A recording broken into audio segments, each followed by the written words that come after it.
Ao longo dos últimos anos já, né, dos últimos 3 anos sobretudo, nós vimos se estabelecer no Brasil uma discussão muito forte sobre as atribuições do Supremo Tribunal Federal. Uma contraposição entre críticos à atuação do tribunal e defensores da atuação do tribunal, mas, sobretudo, o discurso crítico de que a atuação da Corte como guardiã da Constituição, sua precípua função constitucional, estaria exacerbando, extrapolando em suas atribuições e invadindo competências que seriam competências do Legislativo. Isso começou lá desde que se veio aquele julgamento do crime de homofobia, que teve como relator o ex-ministro Celso de Mello, em que se criou um crime novo no Brasil sem lei. Nós temos os preceitos que nós falamos aqui diversas vezes, o preceito da reserva legal, da estrita legalidade penal, que estabelece como garantia fundamental estabelecida na Constituição Federal, no artigo 5º da Constituição Federal, que só se pode criar crime por lei, não há crime sem lei anterior que o defina, nem pena sem prévia cominação legal, que isso é uma garantia fundamental estabelecida na Constituição da República, ou seja, a cláusula pétrea. E nós tivemos naquele julgamento a criação de um crime sem lei. Se equiparou a homofobia ao racismo, algo que também é vedado, não existe no direito penal a equiparação para prejudicar quem comete a conduta, né, para prejudicar a parte, mas isso foi feito. E desde lá se começou a dizer, de modo bastante incisivo, que ao fazer isso, a Suprema Corte estaria invadindo atribuições que são atribuições do Legislativo. E isso veio se sucedendo inúmeras vezes. Leis que eram suspensas, teses que eram erigidas à condição de teses constitucionais, ao contrário daquilo que o Congresso havia decidido. Exemplo clássico, a questão do desarmamento. O Congresso brasileiro, quando aprovou o Estatuto do Desarmamento, estabeleceu que posse de arma e porte de arma são coisas diferentes, estabeleceu que para a posse de arma não se exige comprovação de efetiva necessidade, é só uma declaração. Está lá claro nos artigos 4º e 10 do Estatuto do Desarmamento. Aí vem o Supremo Tribunal Federal e reescreve o Estatuto do Desarmamento e diz que não, que qualquer pessoa, apenas para aquisição de uma arma, não basta aquilo que a lei disse. O Congresso diz uma coisa, estabelece uma coisa na lei, o Supremo diz, não basta esse requisito aí de declarar a efetiva necessidade, não, tem que comprovar. Por quê? Porque sim. E aí cria uma tese constitucional nesse sentido, reescrevendo a legislação. E são inúmeros os exemplos que se sucedem, como agora a questão da posse da maconha, da posse de drogas. A lei diz uma coisa, o Supremo vai em um julgamento, modifica o teor da lei. Vence agora mais um processo polêmico sendo avizinhado que diz respeito ao aborto. A ministra Rosa Weber, em vias de se aposentar, liberou para julgamento o processo que discute a possibilidade de autorização de aborto no Brasil. Então são diversas as questões que vêm gerando essas críticas, que vêm gerando essa inquietação e esse inconformismo, esse mal-estar entre os poderes harmônicos e independentes, a partir do momento em que se direciona ao Supremo Tribunal Federal a crítica de estar invadindo competências do Poder Legislativo. E eis que o ministro da Corte, o ministro Luiz Fux, em entrevista, praticamente reconheceu que o tribunal faz isso, que o tribunal de fato faz isso. Segundo o ministro, o STF decide questões que o parlamento não tem coragem de assumir. Matéria aqui da Gazeta do Povo. O ministro Luiz Fux, do Supremo Tribunal Federal, tentou justificar a interferência do Poder Judiciário nas funções do Poder Legislativo em sua participação nesta quinta-feira da semana passada, no seminário Combate à Desinformação e Defesa da Democracia. Para ele, o judiciário, ao ser provocado, não pode dizer não julgo e deve deliberar sobre temas que os parlamentares não têm coragem de assumir. o Supremo é instado a decidir questões que nós sabemos que o lotus próprio é o parlamento, local apropriado, aqui traduzindo do latim. Ele está dizendo, o Supremo é instado a decidir questões que nós sabemos que o local apropriado é o parlamento, é a arena política, é lá. E eles têm que ter coragem de assumir isso, pagar o preço social perante o eleitorado. Para ele, em alguns momentos, no entanto, a Corte Suprema deveria decidir não decidir e devolver o problema. Mesmo assim, ele defendeu o ativismo nos tribunais. Por que o Supremo tem que se meter em tudo, indagou? E a resposta seria porque, supostamente, a Constituição Federal impediria o Supremo Tribunal Federal de dizer não julgo, usando o dispositivo que assegura que nenhuma lesão ou ameaça de direito escape à apreciação do Poder Judiciário. Na verdade, todos os temas devem ser analisados, mas não há obrigação de decidir sobre tudo.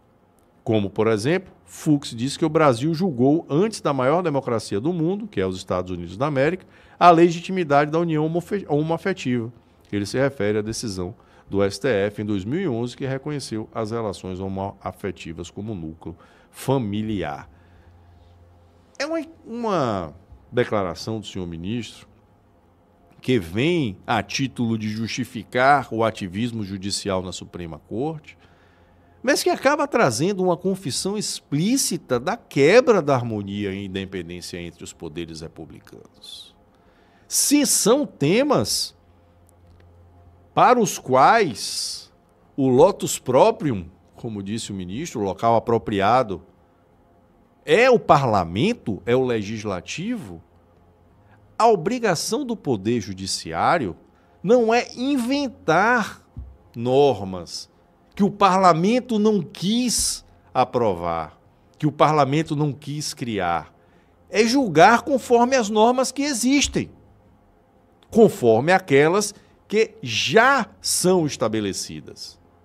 Então, se alguém provoca a Suprema Corte para reconhecimento de um direito que o legislativo ainda não criou, o propósito, princípio, o compromisso da Corte não é criar o direito que o parlamento não criou.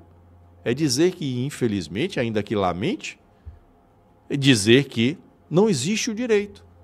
E, portanto, aquela postulação é improcedente, porque o direito não existe.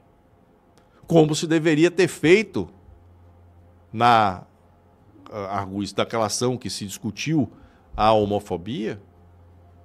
Pode até se dizer que tecer as considerações que se queira, está muito comum hoje nos julgamentos judiciais, explanar questões político-ideológicas, ou jurídico-ideológicas, melhor dizendo, mais apropriado para o foro. Dizer que aquilo deveria sim ser criminalizado, mas que quem tem que criminalizar é o parlamento. E se o parlamento não criminalizou, o crime não existe. É isso que é a função precípua do Poder Judiciário. Não é suprir a falta de coragem, como coloca aqui o ministro, do Legislativo. É julgar conforme aquilo que o Legislativo, corajoso ou medroso, estabeleceu. Porque é do Legislativo a função de fazer as leis. O Legislativo é eleito para isso. Ao Judiciário cabe determinar o cumprimento dessas leis. E o ativismo tem espaço exclusivamente nos momentos de conflito entre normas. É para isso que há margem para se fazer juízos de ponderação entre normas conflitantes e determinar aquela que vai se sobrepor. E assim mesmo em pouquíssimas hipóteses. As interpretações são restritas naqueles pontos em que a lei não é clara, em que a Constituição não é clara. Mas não é natural que o poder não eleito supra a atividade daquele que é eleito para construir as leis, por mais que lhe falte coragem para isso. E o resultado disso, a outra matéria aqui interessante, ainda sobre o mesmo tema, é que essa ação do Supremo Tribunal acaba, na matéria aqui também da Gazeta, cortando as asas da oposição e torna inócuo o Congresso mais direitista da história. Claro. Se o Judiciário puxou para si a função de estabelecer as normas, aquilo que o Legislativo efetivamente faz acaba relevado ao papel secundário. Porque tudo vai depender da aprovação do Judiciário. Então nós temos um poder que, na verdade, julga e legisla. Não é essa a estrutura prevista na Constituição Federal. A estrutura republicana brasileira não permite que se faça isso. Aqui a matéria: a intromissão do Supremo Tribunal Federal em pautas que deveriam caber ao Poder Legislativo, como reconhecido pelo próprio excelentíssimo ministro Luiz Fux, está tornando inócuo aquele que foi considerado, no final de 2022, o Congresso mais direitista já eleito na história do Brasil. Claro, não se consegue fazer nada. Não se consegue fazer nada. Se algo é aprovado com um viés conservador, o governo contesta na Suprema Corte e a Suprema Corte derruba. Se algo é imposto pelo governo com viés progressista, o Congresso conservador derruba, o governo recorre e o Supremo diz que o que vale é a decisão do governo. Para que Congresso? Para que Congresso? Eu dizia aqui em alguns programas que eu não tinha visto uma composição do Congresso tão inútil como essa que nós temos agora, apesar do rótulo de mais conservador da história. Mas é inútil. E aqui a matéria foi muito feliz ao revelar isso. É inócua a oposição. A tendência do ativismo judicial do Supremo tem relativizado a importância do posicionamento dos parlamentares de direita em temas como aborto, drogas, marco temporal, a obrigatoriedade do imposto sindical, bem lembrado, né? Não citei aqui. As visões de representantes eleitos pelo povo têm sucumbido em pautas importantes ao que pensam os ministros do STF. Não é função da Suprema Corte. Discordo total. Eu não sou adepto do ativismo judicial, já disse isso aqui inúmeras vezes. O ativismo cabe em hipóteses extremamente restritas, restritíssimas. Você vai encontrar espaço para o ativismo judicial. Minha formação jurídica é absolutamente tradicionalista, legalista. Boas ou ruins, as leis têm que ser aplicadas conforme foram feitas pelo Legislativo. Não é função de outro poder suprir essas leis. Não. Se existe a lei, ela é aplicada. Se a lei não existe, paciência. Paciência. Mas não se pode admitir como natural essa usurpação.